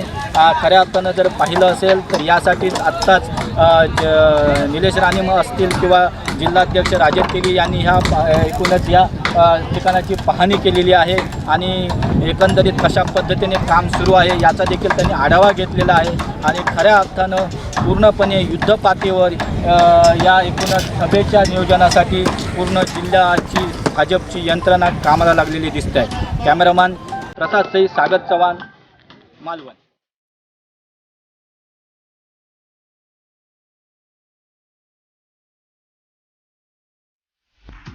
हे बातमीपत्र आणि आमच्या संपूर्ण दिवसभरातले अपडेट्स आपण पाहू शकता मोबाईल ॲपवर. लगेचच प्ले स्टोअर वर जा आणि डाउनलोड करा कोकण 7 लाईनचं मोबाईल ॲप. आता चक्क फ्लॅटच्या दरात तयार बंगलो. आपल्या घराचं स्वप्न साकार करण्यासाठी कणकवलीत साटेलकर बिल्डर्स अँड डेव्हलपर्सची खास ऑफर. उत्कृष्ट डिझाईन, दर्जेदार बांधकाम आणि मुलांना खेळायला बागडायला हक्काचं अंगण उपलब्ध. बंगलोचे मालक होण्यासाठी आजच संपर्क साधा. Satelkar builders and developers, Kankavli. Mobile number 9420 73 94 18, 86 057 41 030 आणि 95 45 18 99 89. मराठी माणूस इतर सर्व क्षेत्रात पुढे आहे, मात्र उद्योग क्षेत्रात मागे. आपल्याकडे सर्व सुविधा आहेत, त्याचा योग्य उपयोग करून व्यावसायिक बना. व्यवसाय करताना आपला ब्रँड तयार करा, त्याच्या दर्जात कोणतीही तडजोड करू नका असा सल्ला महाराष्ट्रातील तरुणांना केंद्रीय मंत्री नितीन गडकरी यांनी दिला. नंदिनी इथं चकोते बेकरीच्या नवीन प्लांटच्या लोकार्पण सोहळ्यात ते बोलत होते. काय म्हणालेत मंत्री गडकरी पाहूया. आजच्या या कार्यक्रमाच्या प्रसंगी मला अतिशय मनापासून आनंद होतोय की एक उद्यमशील व्यक्तीने एका छोट्याशा गावामध्ये बेकरीच्या रूपाने सुरुवात केली, कांडप यंत्राच्या आधी सुरुवात केली आणि बघता बघता एक मल्टीनॅशनल कंपनी एवढं मोठं स्वरूप त्यांनी यशस्वी करून दाखवलं. याबद्दल आपल्या सगळ्यांच्या वतीने मी अण्णासाहेब चकोते आणि त्यांच्या सर्व सहकाऱ्यांचं मनापासून अभिनंदन करतो आणि त्यांना धन्यवाद करतो. या क्षेत्रामध्ये काम करायचं एक क्षेत्र स्पर्धेचं आहे. आपला ब्रँड बनवण्याची आवश्यकता आहे आणि ब्रँड बनवणं खूप कठीण आहे. बिझनेसमध्ये, राजकारणामध्ये, शिक्षण क्षेत्रामध्ये एक ब्रँड असते, ब्रँडची इक्विटी असते आणि 21व्या शतकातलं सगळ्यात मोठं कॅपिटल काही असेल तो ऑनेस्टी, इंटिग्रिटी, क्वालिटी, गुडविल, विश्वसनीयता हे 21व्या शतकातलं सगळ्यात मोठं भांडवल आहे. तुम्हाला पैसा मिळून जाईल, टेक्नॉलॉजी मिळून जाईल, पण तुम्ही जर शॉर्टकट मारून लोकांची फसवणूक केली तर काही काळ ते चालून पण जाईल, पण शॉर्टकट कट यू शॉर्ट. एकदा का लोकांना पता लागला तर ब्रँड कोलॅप्स व्हायला पण वेळ लागत नाही. इज्जत बनवण्याकरता, गुडविल बनवण्याकरता खूप वर्ष मेहनत, परिश्रम करावे लागतात आणि म्हणून या कन्झ्युमरच्या क्षेत्रामध्ये आपल्या प्रॉडक्टच्या क्वालिटीनी लोकांचा विश्वास संपादन करून हे जे चकोते जे नाव आहे, हा जो ब्रँड हा अतिशय यशस्वीपणे अण्णासाहेबांनी तयार केलेला आहे. आज या कार्यक्रमामध्ये 6000 वितरक आहेत. मला खूप आनंद झाला की एका माझ्या आयुष्यात मी एक उदाहरण खूप चांगलं लक्षात ठेवतो. ते उदाहरण आहे स्टारबक्स. आपल्याकडे जे कॉफी शॉप आहे स्टारबक्सच्या जगात आहे, प्रत्येक विमानतळावर आहे. त्यांचं आत्मचरित्र मी नुकतंच वाचलं. त्या आत्मचरित्रामध्ये स्टारबक्सची आई नर्स होती आणि वडील ट्रक ड्रायव्हर होते. ते एका कॉफी शॉपमध्ये नोकरीला लागले आणि तिथून शिकता शिकता मग त्यांनी नोकरी सोडली आणि आपलं एक छोटासा कॉफी शॉप काढलं. आणि आज देशामध्ये त्यांचे 23,000 कॉफी शॉप्स आहेत. स्टारबक्स हे मोठं नाव आहे. त्यांनी त्यांच्या पुस्तकामध्ये एक वाक्य लिहिलं होतं, ते खूप महत्वाचं आहे. आणि ते वाक्य इंग्लिशमध्ये होतं. त्याचा मराठी अर्थ असा होता की जेव्हा तुम्हाला यश मिळतं, मोठं यश मिळतं, तेव्हा त्या यशाचा आनंद फक्त तुम्हालाच होतो, तेव्हा त्या यशाला काही अर्थ नाही आहे. पण तुम्हाला जेव्हा यश मिळतं तेव्हा तुमच्यापेक्षा जास्त आनंद तुमच्या सहकाऱ्यांना होतो, तुमच्या मित्रांना होतो, तुमच्याकडे काम करणाऱ्या कर्मचाऱ्यांना होतो. ते यश खऱ्या अर्थाने यथार्थाने योग्य यश आहे.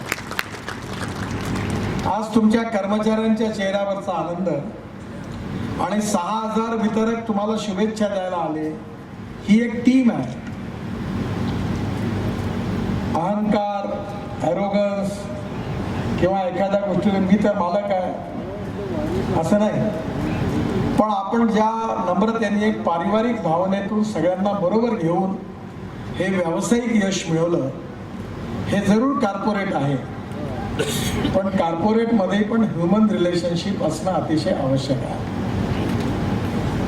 चंद्रकांतदादा पाटील आणि मी विद्यार्थी परिषदेत काम केलं. आम्हाला एक चांगलं उदाहरण द्यायचं की ए नावाच्या माणसाने A² काम केलं आणि बी नावाच्या माणसाने B² काम केलं, तर टोटल वर्क जे झालं ते A² + B² झालं. पण when A and B comes together, thinks together and works together, A + B ब्रॅकेटमध्ये स्क्वेअरचं उत्तर आहे A² + B² + 2AB. आणि 2AB हे कलेक्टिव्ह टीम स्पिरिटचं यश आहे. तुमच्या आई वडिलांचा आशीर्वाद, वडिलांनी कठीण काळात सुरुवात केली आणि त्यांच्या मार्गदर्शनाखाली तुम्ही हे उत्तम यश मिळवलं आणि आज कॉर्पोरेट क्षेत्रामध्ये या ब्रँडला लोकप्रिय केलं. अनेक राज्यातने अनेक देशामध्ये तुम्ही आपला व्यवसाय वाढवला आणि या जर्मनी, जापान आणि अमेरिकेसारख्या ठिकाणून मोठी मोठी यंत्र आणून तुम्ही आज कामाचा विकास केला. हा मराठी माणसाची ही प्रगती आणि विकास हेच आम्हाला सगळ्यांना अभिप्रेत आहे. आणि यामध्ये एंटरप्रिनरशिप सगळ्यात महत्त्वाचं आहे. एंटरप्रिनरशिपचा संबंध शिक्षणाशी नाही आहे. एंटरप्रिनरशिप ही वेगळी गोष्ट आहे. आणि उद्यमशीलता, आणि ही उद्यमशीलता तुम्हाला वडिलांकडून मिळाली आणि तुम्ही त्याचा उपयोग केला. मला माहिती आहे की नॉलेज आवश्यक आहे, टेक्नॉलॉजी आवश्यक आहे. Proven technology, economic viability, availability of raw material and finish प्रॉडक्टची मार्केटेबिलिटी, या 4 गोष्टी असल्याशिवाय कुठलाही व्यवसाय यशस्वी होत नाही. पण त्याच व्यवसायाच्या बरोबर गुणवत्ता, गुड पॅकेजिंग, गुड ॲडव्हर्टायझिंग. तुम्ही माधुरी दीक्षितला अभ्यासून घेतला म्हणजे कोणाच्या नावाने आपण कसं मार्केटिंग केलं पाहिजे आणि त्यामुळे घराघरात तुम्ही पोहोचले. ही गोष्ट खरी आहे की आजच्या काळामध्ये ॲडव्हर्टाइजमेंटचं तंत्र बदललेलं आहे, मॅनेजमेंटचं तंत्र बदललेलं आहे. काळाच्या ओघामध्ये अनेक गोष्टी बदलल्या आहेत, पण स्ट्रक्चर मात्र बदललेलं नाही आहे. आईवडिलांनी दिलेलं मार्गदर्शन, शिस्त, क्वालिटी कॉन्शियसनेस, याला तुम्ही नवीन प्रोफेशनल जोड दिली, पॅकेजिंगची, क्वालिटीची, टेक्नॉलॉजीची, आणि त्यामुळे उत्तम प्रॉडक्ट तयार झाले. आता आम्ही जेव्हा वरती गेलो तेव्हा ब्रेडचा वास येत होता. तर मी त्यांनी आम्हाला सांगितलं की हा वास का येतोय, कारण ती ओव्हन एका विशिष्ट प्रकारची आहे आणि त्यामुळे क्वालिटीमध्ये जर चांगलं उत्पादन असेल आणि रेट रिझनेबल असेल तरच मार्केट कॅप्चर होणार आहे. आणि म्हणून आज तुम्ही खूप चांगली प्रॉडक्ट काढली. स्थानिक कोल्हापूरचे पण तुम्ही इथला भडंग जे आहे त्याच्यातूनही तुम्ही चिवडा तयार केला आणि कोल्हापूरच्या टेस्टशी तुम्ही तुमचा संबंधही ठेवला, हेही महत्त्वाचं आहे. आणि त्यामुळे या सगळ्या याच्यामध्ये तुमचं जे यश आहे हे यश नक्कीच कोल्हापूरवासियांकरता नाही तर महाराष्ट्रातल्या मराठी माणसाकरता अभिमानाचा विषय आहे. आणि म्हणून तुम्हाला प्रोत्साहन देण्याकरता, तुम्हाला स्फूर्ती देण्याकरता, तुम्हाला शुभेच्छा शुभकामना देण्याकरता अनेक लोक या ठिकाणी एकत्रित आले. मी पण आलो. मला खूप आनंद आहे आणि यातूनच वेल्थ क्रिएट होते. असे जर आदरणीय छत्रपतींना मी सांगेन की असे जर 50 चकोते जर कोल्हापूर जिल्ह्यात तयार झाले तर तुमचा growth rate, GDP, per capita income खूप वाढून जाईल.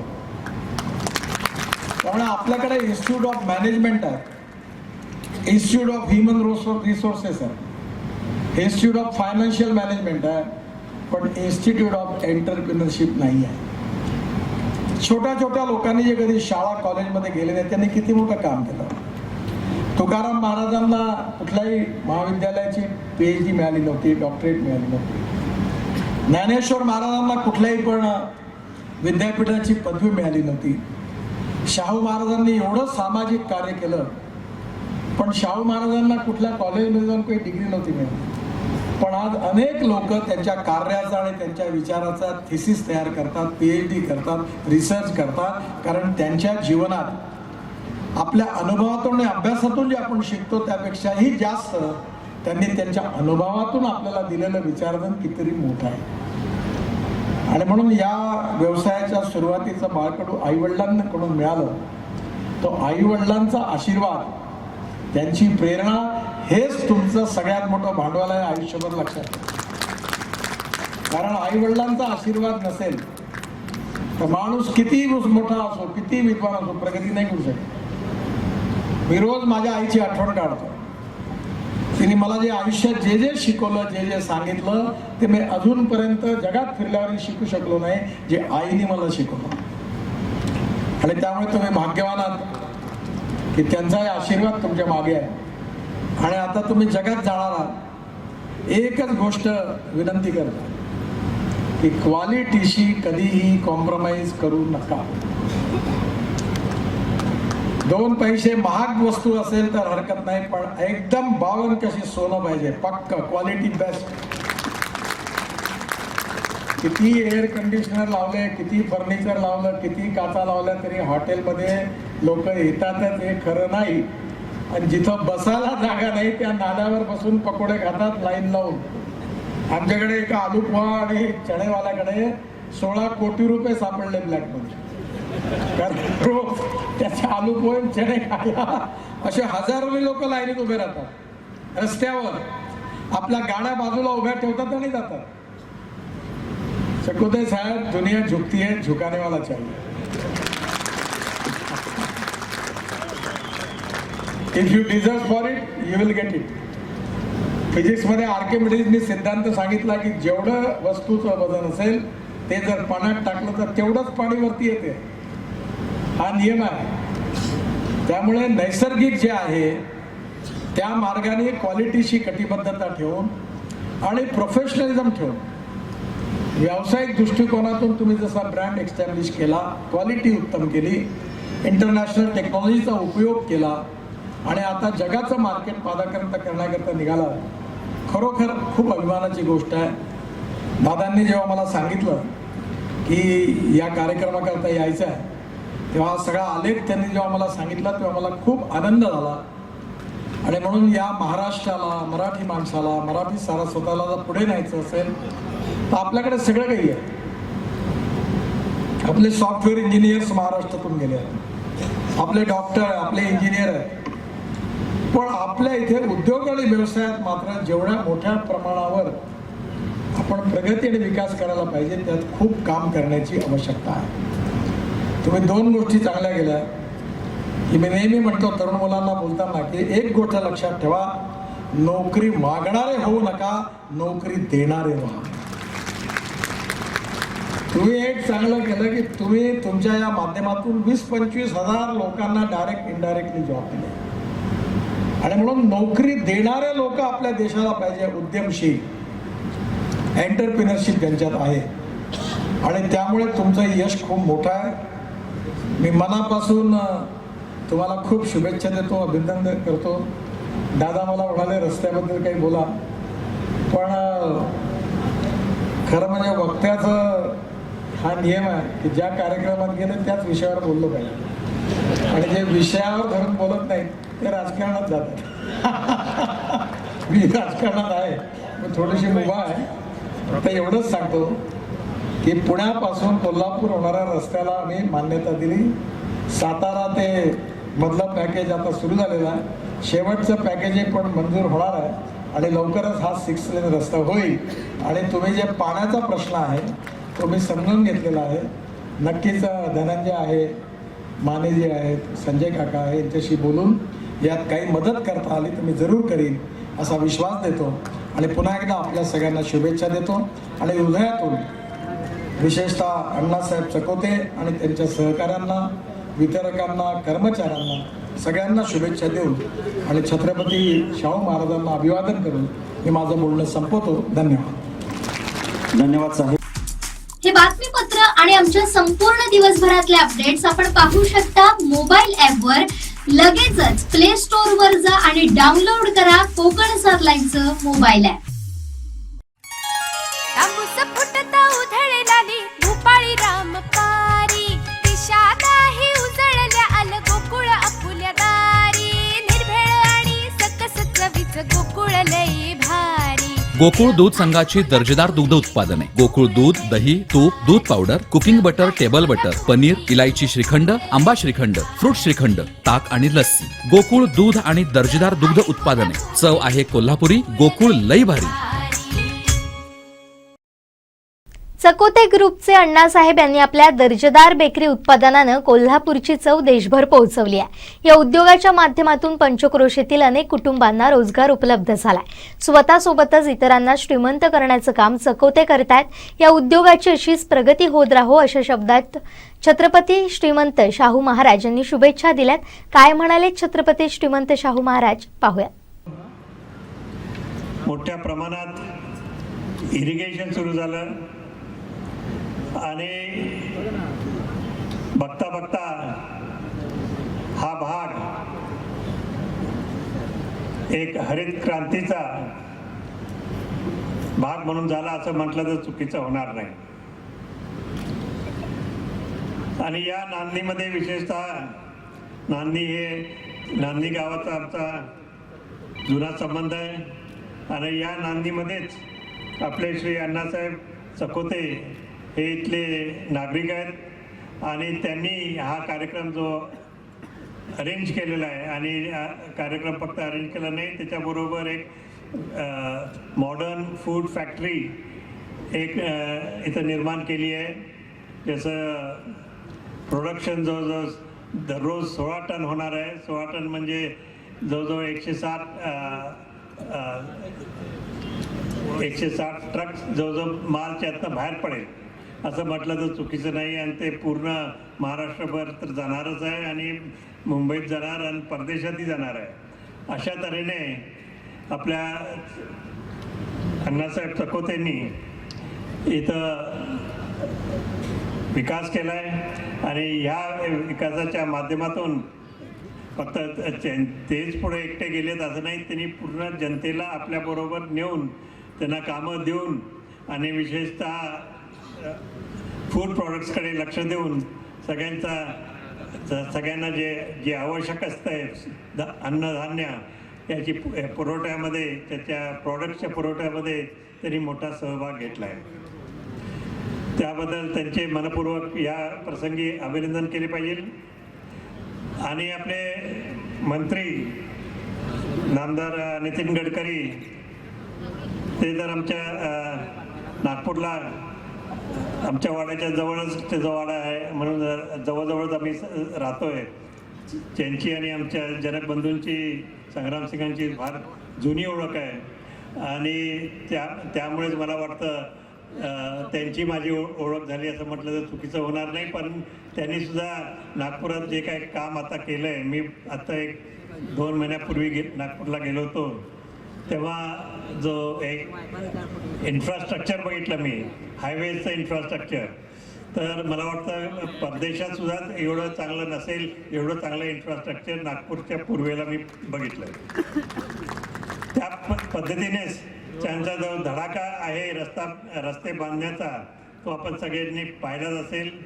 समृद्धी महामार्ग आता नागपूर ते पुणे आता कंप्लीट झाला की 6 तासात तुम्ही पोहोचू शकताय. तर मी त्यांना विचारलं की आता एरोप्लेनची काय आवश्यकता आहे, तर त्यांनी म्हटलं की 15-20 मिनटं लवकर पोहोचेल जास्तीत जास्त. तरी पण म्हणजे रोड जेवढे चांगले असले तर बेसिकली रोड्स चांगले असणं हे महत्त्वाचं असतं आणि रोड्सचा विकास, रस्त्यांचा विकास हा चांगला जर झाला तर संपूर्ण परिसराला त्याचा उपयोग होतोय.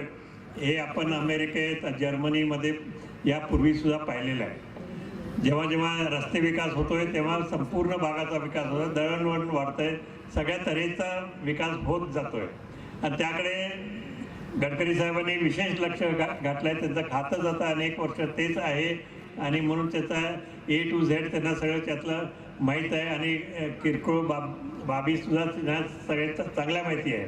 म्हणून त्यांच्या मार्गदर्शनाखाली निश्चितच आपले रस्ते, भारताचे रस्ते चांगले होत चाललेले आहेत आणि विशेष महाराष्ट्राचे रस्ते विशेष चांगले होत चाललेले आहेत सगळीकडचे. आणि त्यामुळे भारताची प्रगती विशेषतः या महामार्गांमुळे निश्चित वाढणार आहे, आणखीन त्यात काही शंका नाही. म्हणून असले डायनॅमिक नामदार आपल्याला लाभले आणि त्याच डायनॅमिक त्यांचा आदर्श घेऊन, डायनॅमिकपणाचा आदर्श घेऊन मला वाटतं आता आपली चकोते साहेबांची फॅक्टरीसुद्धा चालेल. आता 16 टन दररोजचं बघता बघता 160 टन दररोजचं प्रोडक्शन केल्याशिवाय ते राहणार नाही आणि ज्याच्यामुळे ते सर्व महाराष्ट्रात नव्हे परदेशातही त्यांचा माल पोचेल आणि फक्त क्वांटिटी राहील हाच प्रश्न नाही आहे. त्याच्याबरोबर त्यांनी क्वालिटीसुद्धा कडे लक्ष दिलेलं आहे. त्यामुळे दोन्ही क्वालिटी आणि क्वांटिटीकडे लक्ष दिलं असल्यामुळे त्यांचे प्रॉडक्ट्स निश्चितच सगळ्यांना चांगले वाटणार आहेत. आता यापूर्वीसुद्धा त्यांचे प्रॉडक्ट जोरात चालू आहेत आणि या फॅक्टरीमुळे तर अधिक भर त्याच्यामध्ये पडणार आहे. अशा तऱ्हेने आज हा कार्यक्रम चकोते साहेबांनी हा इथं घेतला आणि त्यासाठी आपले भारताचे नामदार नितीन गडकरी साहेबांचं इथं मुद्दामून आले. त्यामुळे निश्चित या दोघांच्या प्रयत्नामुळे या भागाचा विकास निश्चित आणि अधिक गतीने वाढेल या शंका नाही. त्यामुळे सर्व उपस्थितांना शुभेच्छा व्यक्त करून मी आपली रजा घेतो. जय हिंद, जय महाराष्ट्र. धन्यवाद. यानंतर मी विनंती करतोय भारताचे केंद्रीय रस्ते महामार्ग मंत्री माननीय नितीनजी गडकरी साहेब. हे बातमीपत्र आणि आमच्या संपूर्ण दिवसभरातले अपडेट्स आपण पाहू शकता मोबाईल ॲपवर. लगेचच प्ले स्टोअर वर जा आणि डाउनलोड करा कोकण 7 लाईव्हचं मोबाईल ॲप. अपघातासारख्या कोणत्याही इमर्जन्सीसाठी आता प्रवासाची रिस्क घेण्याची गरज नाही, कारण आता कणकवलीत सर्व अत्याधुनिक सुविधांनी सुसज्ज आहे डॉक्टर नागवेकर हॉस्पिटल आणि नर्सिंग होम. अत्याधुनिक ट्रॉमा केअर, अत्याधुनिक ambulance, trauma care surgeon, neurosurgeon उपलब्ध, रक्तपेढीची सुविधा, 20 किलोमीटर परिसरात ॲम्ब्युलन्सची मोफत सुविधा. डॉक्टर नागवेकर हॉस्पिटल आणि nursing home 24/7 emergency service. Mobile 9852 108 108 आणि 8803 108 108. संघर्षातून चकोते ग्रुपनं मोठी भरारी घेतली आहे. देशासह परदेशातही त्यांनी नावलौकिक मिळवलाय. हा उद्योग महाराष्ट्र राज्यातील होतकरू उद्योजकांसाठी दिशादर्शक ठरणार आहे असं मत महाराष्ट्र राज्याचे उच्च आणि तंत्र शिक्षण मंत्री चंद्रकांत पाटील यांनी व्यक्त केलं. काय म्हणालेत मंत्री पाटील पाहूया. ब्रँड नसलेला चकोते ग्रुप ऑफ इंडस्ट्रीज जगभरामध्ये पोहोचायला लागला याचं कौतुक पाहण्यासाठी आपण सगळेजण इथे एकत्र आलेलो आहोत.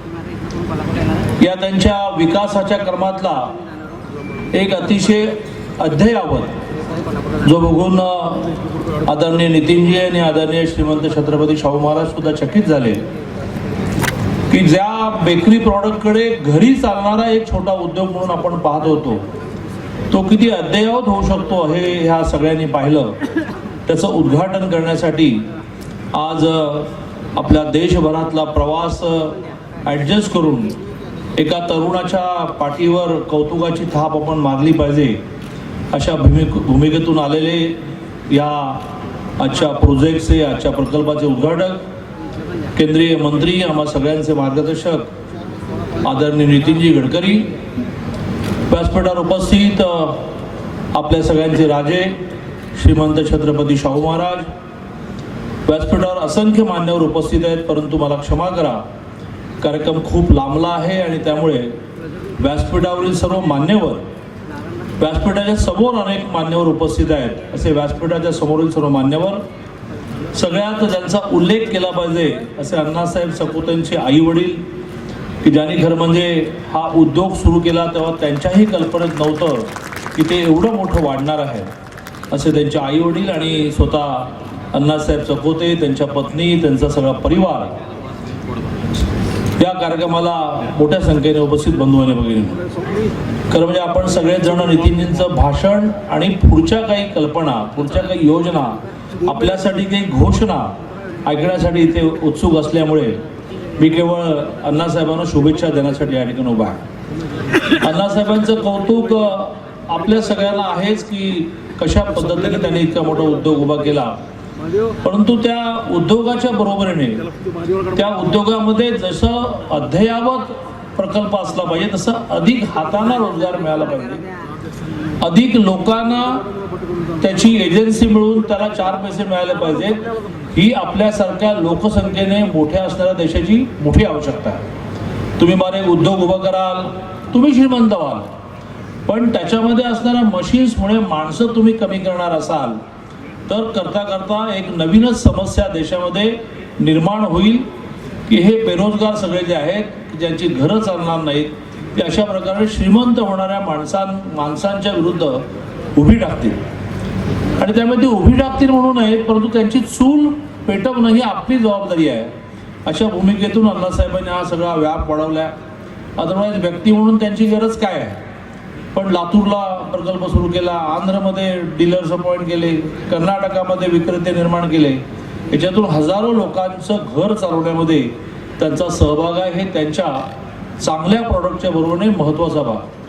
दुसरा महत्त्वाचा भाग म्हणजे अशा प्रकारे श्रीमंती आल्यानंतर माणूस आपल्या समाजाला विसरतो, परंतु गेल्या काही वर्षामध्ये दुष्काळामध्ये त्याने केलेलं काम, पुरामध्ये त्याने केलेलं काम आणि कोरोनामध्ये त्याने केलेलं काम हे खरं म्हणजे अद्वितीय आहे.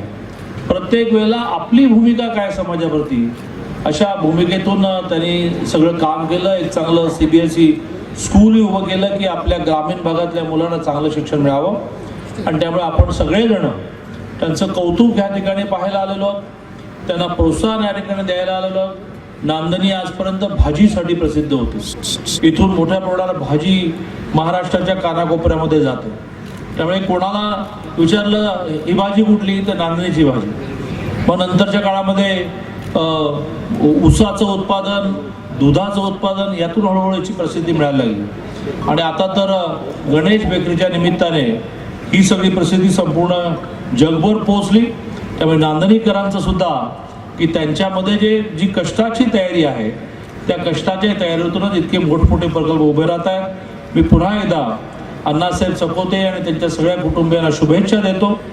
माननीय नितीनजींकडे या भाग हा संपूर्ण तालुका सारखा पुराखाली असतो, म्हणजे मोठा पूर 19ला आला, 21ला आला, परंतु दरवर्षी पाऊस सुरू झाला की हा संपूर्ण तालुका भीतीच्या छायेखाली असतो. आज खूप वेळ बरोबर असताना त्यांनी त्याचे काही उपाय सांगितलेले आहेत, ज्या उपायांचा आगामी काळामध्ये महाराष्ट्र शासन म्हणून आम्ही विचार करणार आहोत.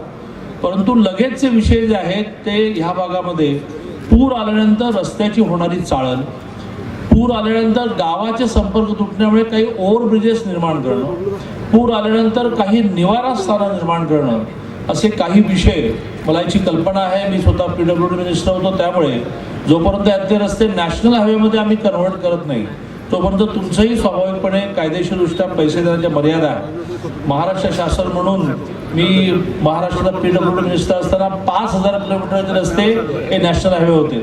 सारखं नितीनजींच्या मागे लागून आम्ही ते 22,000 किलोमीटरपर्यंत नेले आणि आज त्यामुळे या सगळ्या रस्त्यांना नितीनजी पैसे देत आहेत. या भागातले असे काही प्रमुख रस्ते महाराष्ट्राचे सार्वजनिक बांधकाम मंत्री रवींद्र चव्हाणांच्या मागे लागून मी तुमच्याकडे ढकलतो. तुम्ही त्याला भरीव निधी द्या अशी अपेक्षा व्यक्त करून माझं म्हणून हे बातमीपत्र आणि आमच्या संपूर्ण दिवसभरातले अपडेट्स आपण पाहू शकता मोबाईल ऍपवर.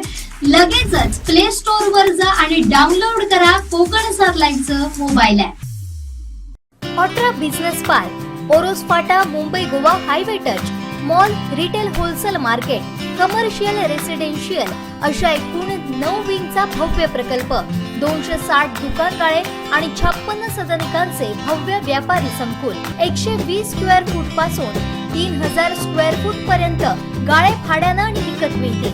मर्यादित काळासाठी ऑफर, 10,50,000 पासून व्यापारी गाळे, सदनिका उपलब्ध. नियम आणि अटी लागू. संपर्क 8530 33 34 11. सर्वांचं लक्ष लागून असलेल्या कोकण विभाग शिक्षक मतदारसंघ निवडणुकीसाठी सोमवारी मतदान होत आहे. महाविकास आघाडी आणि भाजपची प्रतिष्ठा या निवडणुकीत पणाला लागली आहे. याबाबत अधिक माहिती देण्यासाठी आपल्यासोबत जोडले गेलेत आमचे पॉलिटिकल ब्युरो भरत केसरकर. भरतजी, काय आहेत या हाय व्होल्टेज लढतीचे अपडेट्स? कोकण विभाग शिक्षक मतदारसंघाची निवडणूक उद्या सोमवारी 30 जानेवारीला होते. मतपत्रिकेद्वारे मतदान होत आहे आणि जिल्ह्यामध्ये 19 केंद्रावर 2164 मतदार जे आहेत ते मतदानाचा हक्क बजावणार आहेत. सकाळी 8 ते 4 या वेळेमध्ये हे मतदान प्रक्रिया पार पडणार आहे. त्यामध्ये 8 उमेदवारांचे भवितव्य आहे जे मतपेटीत बंद होणार असून 2 फेब्रुवारीला मतमोजणी पाहायला मिळणार आहे. यामध्ये तालुक्याने मतदान केंद्रांचा विचार करता एकूण जी मतदान केंद्र आहेत त्यामध्ये या मतदारसंघामध्ये ठाणे, रायगड, पालघर, रत्नागिरी, सिंधुदुर्ग या 5 जिल्ह्यांचा समावेश असून एकूण 98 मतदान केंद्र आहेत आणि यापैकी सिंधुदुर्ग जिल्ह्यात 19 मतदान केंद्रांचा समावेश आहे. टोटल पहिल्या पसंतीपासून 8 पसंतीची मतं तुम्ही देऊ शकता. पहिल्या पसंतीचं मत हे अतिशय मौल्यवान मानलं जातं. 203 अधिकारी कर्मचारी जे आहे हे नियुक्त करण्यात आलेले आहेत आणि एकूण 38 आरोग्य कर्मचारी आपल्याला पाहायला मिळतात. नैमित्तिक रजा जी आहे या मतदाना दिवशी देण्यात आलेली आहे. याशिवाय जी 19 सेंटर्स आहेत त्या शाळा आहेत ज्या ठिकाणी मतदान आहे या ठिकाणी मतदान केंद्रांवर त्या शाळांना सुट्टी देण्यात आलेली आहे. उमेदवारापैकी जी चुरस आहे ती भाजप बाळासाहेबांची सेना असेल, महाराष्ट्राचे शिक्षक परिषद पुरस्कृत असतील, मुख्याध्यापक संघ पुरस्कृत आणि अन्य संघटनेने पाठिंबा दिलेला ज्ञानेश्वर म्हात्रे विरुद्ध बळाराम पाटील जे महाविकास आघाडीचे उमेदवार आहेत, सेकापचे उमेदवार आहेत, त्याला TDF असेल यांनी पाठिंबा दिलेला आहे. शिक्षक सेनेचा पाठिंबा मिळतोय. या 2 मातब्बर उमेदवारामध्ये लढाई पाहायला मिळते. बळाराम पाटील हे विद्यमान आमदार आहेत आणि रायगड हा सेकापाचा बालेकिल्ला मानला जातो. या ठिकाणी ते सेन लावण्यासाठी तयार आहेत. याच्या विरोधात म्हात्रेंचा ठाणे हा बालेकिल्ला मानला जातो. बदलापूर असेल, याशिवाय ठाण्यामधले काही भाग हे शिक्षक परिषद आणि भाजपचा बालेकिल्ला आहे. त्यामुळे या 2 उमेदवारांमध्ये लढत होत असताना महत्वाचा जो घटक फॅक्टर ठरणार आहे तो शिक्षक भारतीचे धनाजी पाटील आहेत. हे धनाजी पाटील खेडमधून रन करतात. त्यामुळे खेडमध्ये मोठ्या प्रमाणात स्वयं करण्याचा प्रयत्न जे आहे शिक्षक भारती करणार आहे. शिक्षक भारतीची ताकद जी आहे सिंधुदुर्ग जिल्हा मानला जातो. परंतु सिंधुदुर्ग जिल्ह्यामध्ये मतदान फार कमी आहे. 2164 मतदान आहे. या ठिकाणी बळाराम पाटलांनी आणि ज्ञानेश्वर म्हात्रेंनी मोठी ताकद लावली पाहायला मिळते. एकंदर विचार करता तिरंगी जरी लढत होत असली तरी विद्यमान आमदार बळाराम पाटील आणि युतीचे ज्ञानेश्वर म्हात्रे यांच्यामध्ये जी काटेकी टक्कर जी आहे काटेकी टक्कर पाहायला मिळते. भाजपने रवींद्र चव्हाण यांच्या नेतृत्वाखाली नारायण राणे असतील, नितेश राणे, निलेश राणे, राजन दिदी, अतुल काळसेकर, याशिवाय महाराष्ट्राचे शिक्षक परिषदेचे राजेंद्र माणगावकर असतील, तर्फेसर असतील मुख्याध्यापक संघटनेचे, यांच्या मदतीने इथे ताकद उभी केलेली पाहायला मिळते. याशिवाय बळाराम पाटील जे आहेत, विनायक राऊत असतील खासदार, आमदार वैभव नाईक असतील, संजय पडते असतील जिल्हा प्रमुख, अतुल रावणे, संदेश पारकर आणि TDF चे नेते आहेत. यामध्ये विशेषतः मराठा शिक्षक संघाचे दिनेश माडगूळ असतील, या अनिल राणे असतील, जे शिक्षकाचे कर्मचारी यांनी पण बळाराम पाटलांसाठी ताकद उभी केली पाहायला मिळते. राष्ट्रवादी असतील, सेकाप, काँग्रेस आणि ठाकरे सेना यांची ताकद त्यांच्यासाठी उभी राहिली पाहायला मिळते. सर, एकंदर पाहता ही लढत आहे, ही रंगतदार आहे, सज्ज झालेला आहे आणि प्रशासन जे आहे सज्ज झालेलं पाहायला मिळतंय. आजची रात्र महत्वाची आहे. मात्र शिक्षक हा सुज्ञ मतदार असल्यामुळे दोन्ही उमेदवारांनी ते बाळाराम पाटील असतील आणि ज्ञानेश्वर मात्रे यांनी विजयाचा दावा केलेला पाहायला मिळतोय. मात्र या पूर्वसंध्येला पालकमंत्री रवींद्र चव्हाण यांनी दावा केलाय की 100% ही जागा पुन्हा भाजपच्या ताब्यात येईल आणि आम्ही आता ते झेंडा लावू असा दावा केलेला पाहायला मिळतोय. तर बाळाराम पाटील म्हणता ही विजय आपला निश्चित आहे. निश्चितच निवडणूक अतिशय चुरसपूर्ण होताना पाहायला मिळेल. मात्र उद्या 30 तारीखला मतदान झाल्यानंतर 2 फेब्रुवारीला मुंबईमध्ये याची मतमोजणी होताना पाहायला मिळणार आहे. हे बातमीपत्र आणि आमच्या संपूर्ण दिवसभरातले अपडेट्स आपण पाहू शकता मोबाईल ऍपवर. लगेचच प्ले स्टोअर वर जा आणि डाउनलोड करा कोकण 7 लाईनचं मोबाईल ऍप. ऑट्रा बिझनेस पार्क, ओरोस फाटा, Mumbai Goa highway touch, mall, retail wholesale market, commercial, residential अशा एकूण 9 विंगचा भव्य प्रकल्प, 260 दुकानगाळे आणि 56 सदनिकांचे भव्य व्यापारी संकुल, 120 स्क्वेअर फूट पासून 3000 स्क्वेअर फूट पर्यंत गाळे भाड्यानं आणि विकत मिळतील. मर्यादित काळासाठी ऑफर. 10,50,000 पासून व्यापारी गाळे, सदनिका उपलब्ध. नियम आणि अटी लागू. संपर्क 8530 33 34 11.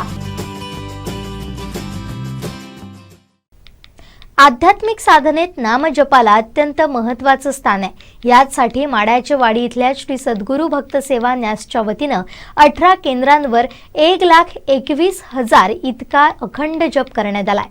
या जपाला भक्तगणांचा अत्यंत चांगला प्रतिसाद मिळाला. श्री श्री 108 महंत मठाधीश सद्गुरू गावडेकाका महाराज नेहमीच आपल्या आध्यात्मिक मार्गदर्शनात नामजपाचं महत्त्व सांगत असतात. याचाच प्रत्यय भक्तगणांना या उपक्रमात आला. गावडेकाका यांच्या मार्गदर्शनाखाली 18 केंद्रांनी अखंडपणे 1,21,000 इतका नामजप करण्यात आला. श्री सद्गुरू भक्त सेवा न्यास माड्याच्या वाडी, कुडाळ, सावंतवाडी, कणकवली, मजदे, मालवण, वेंगुर्ला, कारिवडे, बांदा, बेळगाव, दिवा, सांताक्रूज, घाटकोपर, कांदिवली, बेतीम गोवा, कोरगाव गोवा, म्हापसा गोवा, सांकवाळ गोवा, पारसे गोवा, वास्को गोवा या नामजपामुळे भक्तगणांना खूप फायदा झाल्याचं भक्तांनी सांगितलंय. श्री श्री